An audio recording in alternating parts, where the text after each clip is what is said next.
जय श्री राधा, जय श्री कृष्णा।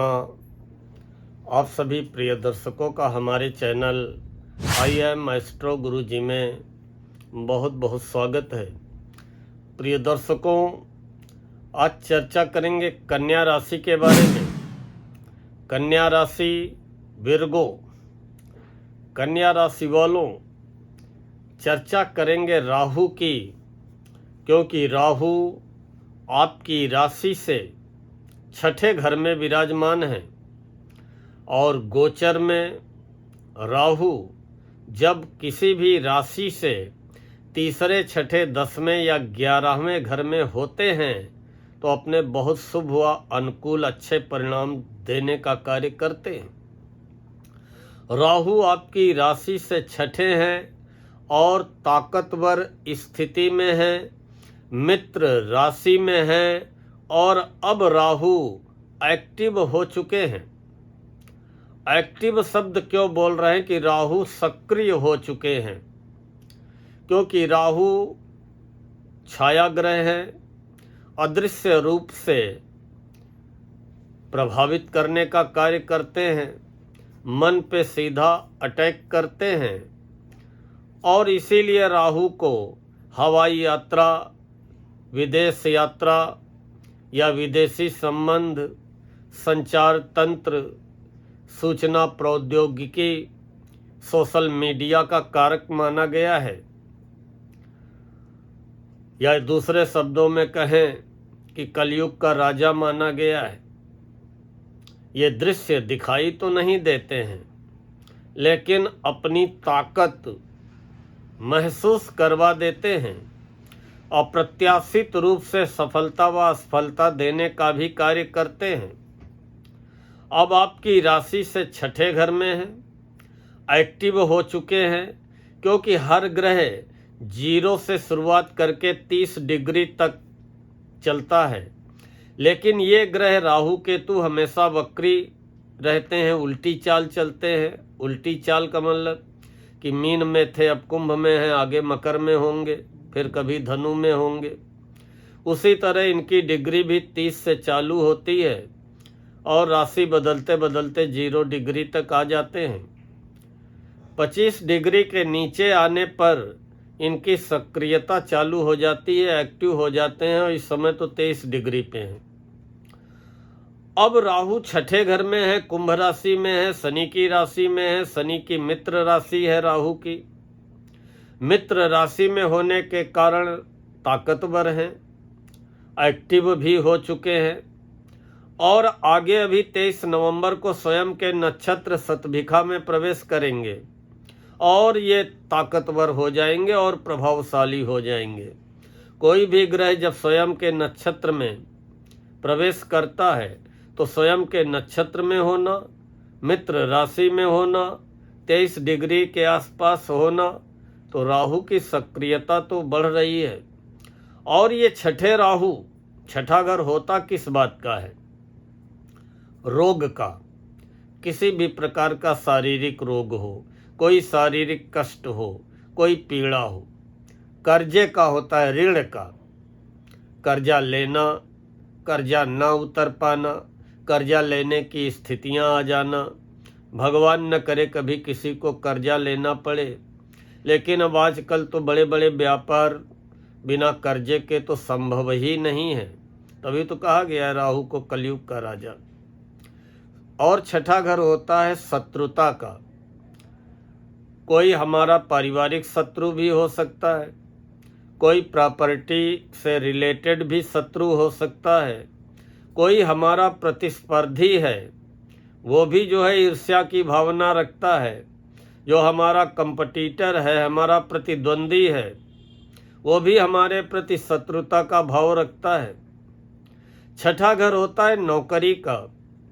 व्यक्ति शिक्षा पूरी करने के बाद नौकरी के लिए अनेक प्रकार के एग्जाम देता है, बहुत सी तैयारी परीक्षा की करता है।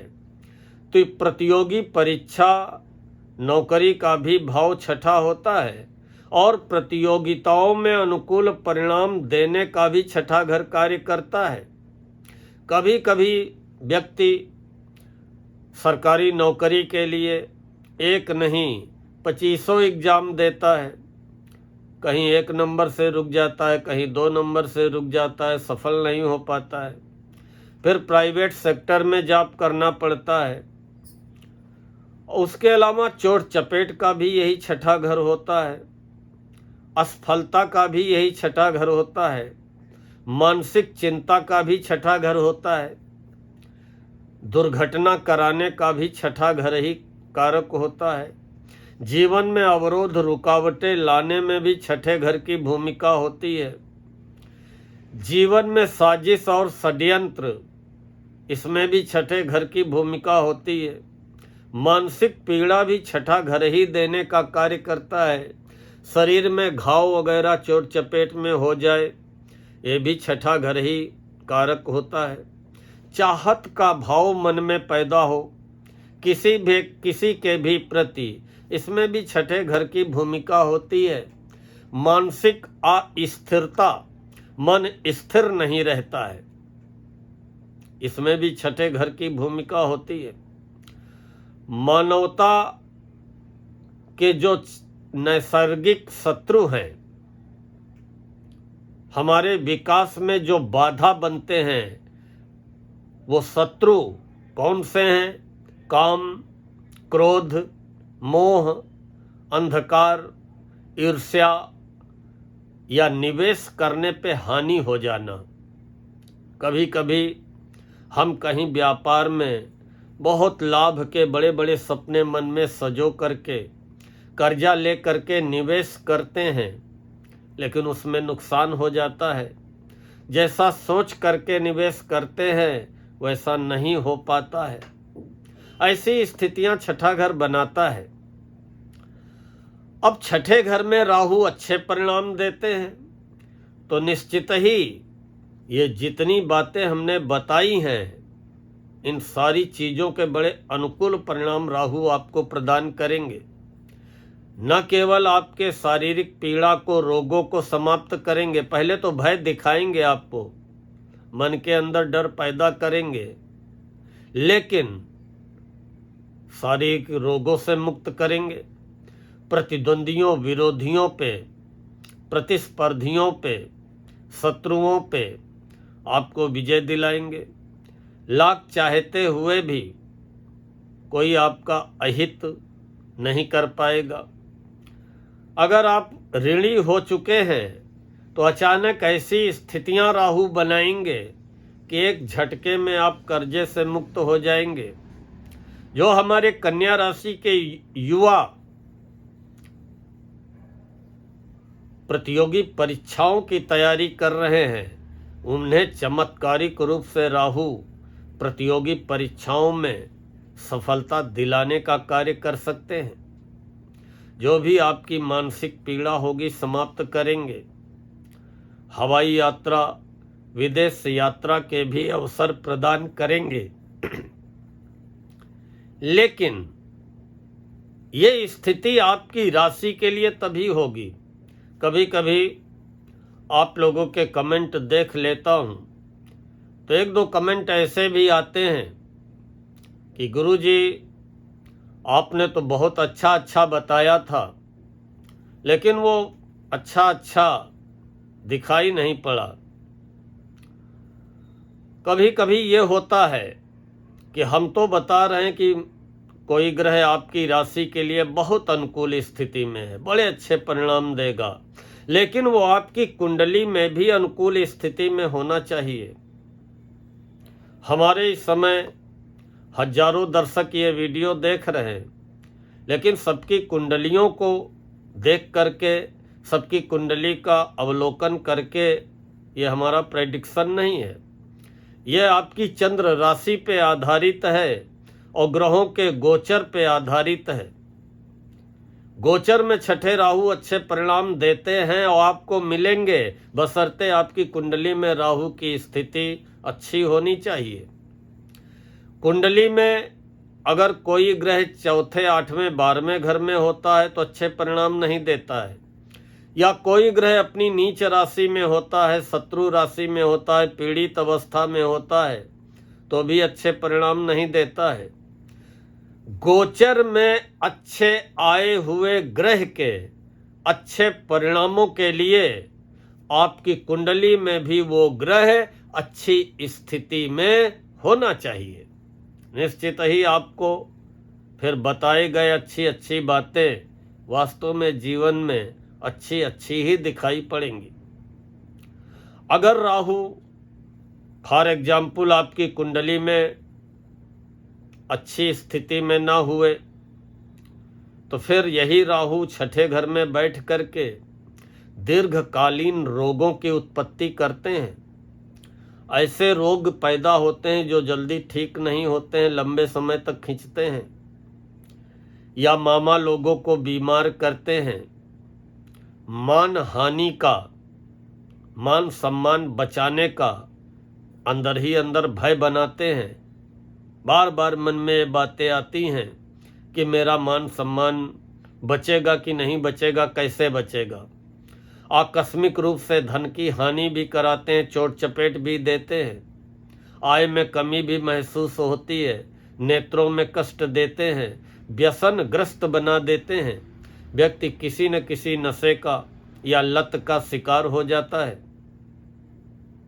इसलिए अगर आपकी कुंडली में राहु अच्छी स्थिति में हुए तो फिर ये छठे राहु अब आपको हर प्रकार की सफलता दिलाएंगे। अब बात करते हैं राहु की दृष्टियों के बारे में। राहु जहाँ पर बैठते हैं वहाँ से 5वीं, 7वीं और 9वीं दृष्टि से जिस भाव को देखते हैं वहाँ पे असर डालते हैं। अब छठे घर में बैठ करके राहु 5वीं दृष्टि से आपके 10वें घर को डालेंगे और वहाँ पे राहु की उच्च राशि मानी गई है मिथुन। मिथुन राशि है और गुरु भी वहाँ पे विराजमान है। तो राहु की जो 10वें भाव पे दृष्टि पंचम पड़ रही है, यह दृष्टि भी आपको बड़े अच्छे परिणाम देगी। एकाएक आपको कार्य क्षेत्र में, नौकरी, व्यापार, व्यवसाय में प्रगति होती हुई दिखाई पड़ेगी। और राहु 7वीं दृष्टि 12वें घर में डाल रहे हैं। 12वां घर व्यय का होता है, विदेशी संबंधों का होता है, विदेश का स्थान होता है, कारागार जेल का भी होता है, रात्रि शयन, रात में सुकून की नींद आ जाए उसका भी होता है। अब निश्चित ही राहु की जो 12वें घर में दृष्टि पड़ रही वहां पे शत्रु राशि है राहु की, सिंह राशि। तो विदेशी संबंध निराश भी कर सकते हैं और अगर आप विदेश में हैं तो मानसिक रूप से बेचैन भी हो सकते हैं या विदेशी यात्राओं में सावधान व सतर्क रहना पड़ेगा, अन्यथा धन हानि, व्यर्थ का व्यय, यही तो 12वां घर कराता है और मानसिक चिंताओं में वृद्धि करता है। कभी कभी व्यक्ति पूरी रात जगता रहता, सोचता रहता है कि व्हाट विल हैपन टुमारो, कल क्या होगा। राहु 9वीं दृष्टि डालेंगे दूसरे घर में, आपके धन भाव में। वहाँ पे राहु की मित्र राशि है शुक्र की तुला राशि। निश्चित ही राहु अचानक आपके जमा धन में वृद्धि करेंगे, आपकी आर्थिक स्थिति को रातों रात स्ट्रांग करने का कार्य करेंगे। कुल मिलाकर के राहु आपकी राशि से छठे घर में, शनि की मित्र राशि में 23 अंश की स्थिति में आ जाने के कारण और 23 नवंबर से स्वयं के नक्षत्र शतभिखा में प्रवेश कर जाने के कारण आपको बहुत अच्छे परिणाम देने की स्थिति में आ गए हैं। किसी भी प्रकार का वाद विवाद हो, कोई कानूनी विवाद हो, कोर्ट कचहरी का कोई मामला हो, रोग ऋण शत्रुओं से आप परेशान हो या प्रतियोगी परीक्षाओं में बार बार असफलता मिल रही हो, ये सभी कुछ आपके हक में जा सकता है, बशर्ते अगर आपकी कुंडली में राहु की स्थिति अच्छी होगी। प्रिय दर्शकों, मुझे विश्वास है कि आप सभी को आज का ये वीडियो पसंद आया होगा। अगर पसंद आया हो तो लाइक व कमेंट करते हुए कन्या राशि वाले इष्ट मित्रों, परिचितों को फॉरवर्ड अवश्य करें। और हमारे जिन प्रिय दर्शकों ने अभी तक चैनल को सब्सक्राइब न किया हो, कृपया चैनल को सब्सक्राइब कर लें, बेल आइकन दबा दें ताकि आगे आने वाले वीडियोज के नोटिफिकेशन आपको बराबर प्राप्त होते रहें। मिलते हैं तो शीघ्र नई राशि के बारे में चर्चा लेकर के, नया विषय लेकर के। तब तक के लिए माता रानी आपकी समस्त मनोकामनाएं पूर्ण करें, आपको स्वस्थ रखें, मस्त रखें, व्यस्त रखें। इन्हीं शब्दों के साथ आज मैं अपनी वाणी को यहीं पर विराम देता हूँ। जय श्री राधा, जय श्री कृष्ण।